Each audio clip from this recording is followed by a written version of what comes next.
Hi, everyone. Welcome back to the Tag Collab. My name is Terry Arvisu Gonzalez, and this is my weekly podcast where we talk a little bit about ambition and identity and the intersection of culture and courage.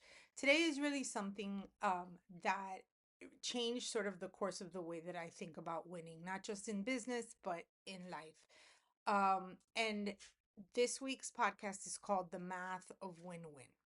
And the story goes a little bit like this. I used to think that negotiations were the ones where the good negotiators were the ones that walked away with a better deal.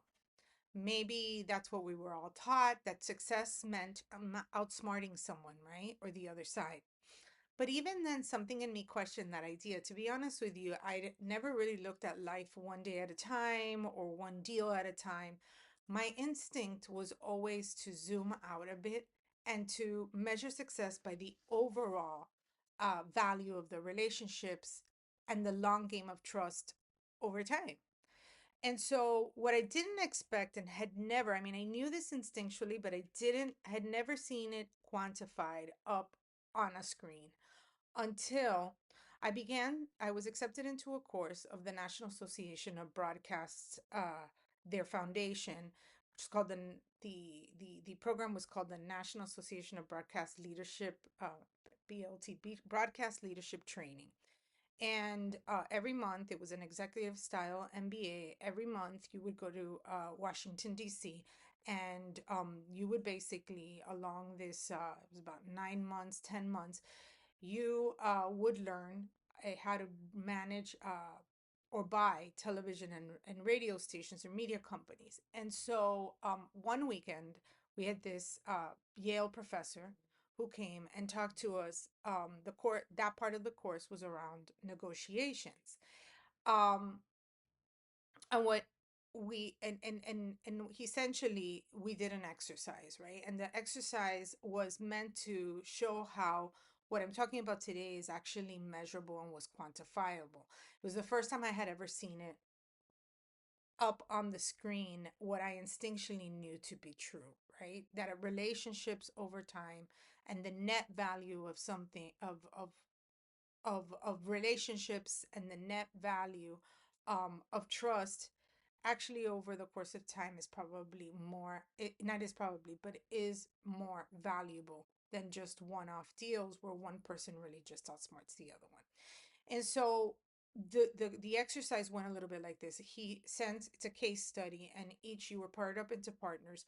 One person got one um case study and the other one got the other. And essentially what that those two documents had was that each side understood what their non-negotiables were going to be in this negotiation. So one person plays the buyer at a television station, the other one is the seller of a real TV syndicate, like he was selling syndicated shows.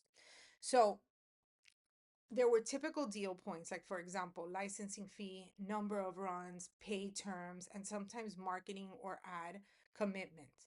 Um, and so my partner and I, we each went our way. We both read the documents we were given, and we came back to the table. And if I'm super honest, I was like, kind of like, oh, I just, let's try and get this done as soon as possible. I liked her a lot, and I just wanted, to hang out and talk, whatever.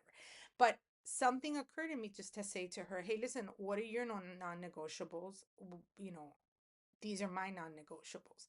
And that level of transparency, obviously, and we took it seriously, immediately built trust. And so by her sharing hers and me sharing mine, within minutes we found a path forward, by not really conceding, right? We did take it seriously. After each group was done, you had to go up to the professor and give him all of the points on the deal, right? Like, what did you negotiate in terms of total runs, advertising spend, the licensing fee, etc., right? And he put it into this Excel spreadsheet. So one by one, every group went up to explain what they had agreed with upon with their partner. And so later, the professor puts it up on the screen, and it's in order of the overall value of the deal. And I want to read to you a little bit about what exactly that meant, right? In the bonus material, I go in a little bit deeper if you want to really get an understanding of it. But essentially, what it was that every one single one of the points on the deal had an expected ad revenue. Then they subtracted the licensing and financing fees, and then they compared that to a next best alternative, or what's called a BATNA, in negotiation theory. And then the final figure um, had a value assigned to it. And so, in short, the spreadsheet measured how mutually beneficial the deal was.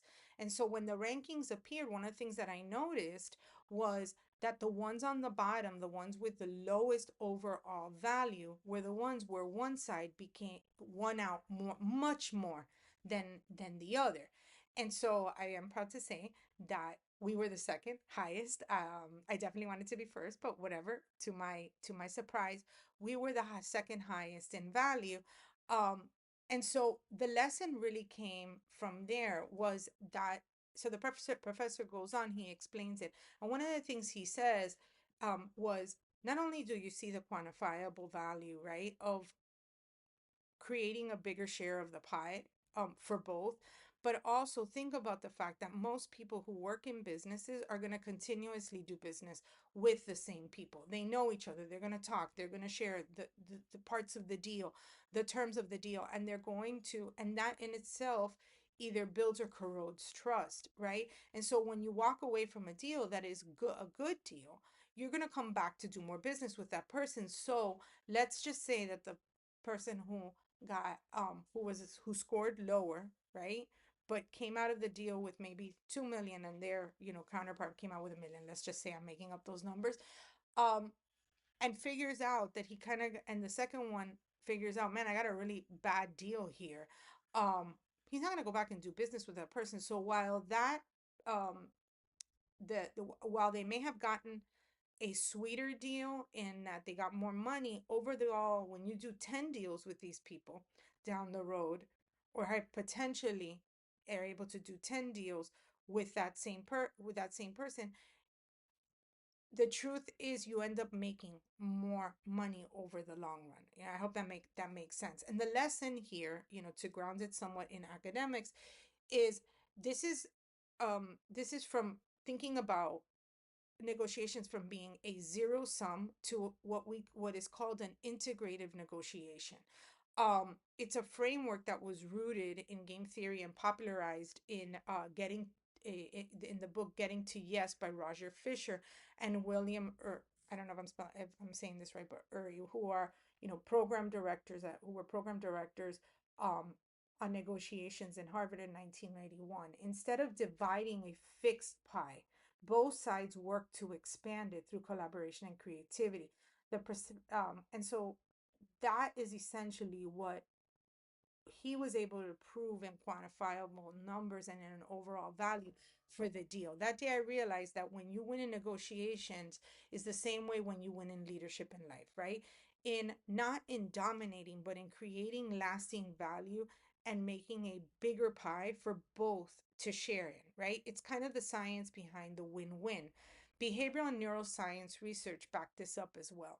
Neuroscientist Paul Zak, in the moral molecule, it found that fairness and reciprocity trigger the release of oxytocin, the brain's trust hormone. That strengthens cooperation and loyalty. Manipulation, on the other hand, if detected, right, it might not have been detected in that first deal, but like we said, over time, you do business with a lot of the same people, activates what's called the amygdala, which perceives threat and shuts down collaboration. In other words, our brains are actually wired to reward fairness and punish exploitation. So, yes, one negotiator might have walked away with slightly a bigger number on paper, but over time, the person who builds that trust will always outperform the other one who only takes more. The real metric isn't the value of a single deal. And this is how you should think about shaping your life and your business deals. It isn't about that promotion that gets you up and then leaves everybody else behind, right? Because when you think about the overall of your career and your not just at that one company, right? It's the reputation you build over time. It's the value of the relationship over time. Beyond the deal, what great leaders understand, this exercise doesn't just make me a better negotiator. It makes me a more intentional leader. And I just think a more intentional human being, right? When you can see the macro and zoom out as opposed to the micro and zoomed in, it reminds me that asking somebody about their non-negotiables really isn't a weakness. It's wisdom. It's an invitation to be honest and to respect and share success. Since that day, I've carried one conviction in every negotiation and partnership and leadership decision. Winning alone isn't winning. True success is measured in the relationships that endure, the doors that stay open, and the trust that compounds long after the deal is done. That's the math of win win. The experience taught me something simple but powerful, that people who create lasting impact aren't the ones who take the most. They're actually the ones who build the most. It's the same in relationships, in leaderships, and in every system really that we touch. So, today, thank you for listening to the Tag Collab. If this story resonated with you, if you learned something, if you think somebody that might want to hear it, share it with them. I did include some bonus paid content on my Substack, about the deal negotiations and how it was calculated, for anybody who wants to dive in. And so just remember that every week I put out a podcast, along the lines of culture, courage, leadership.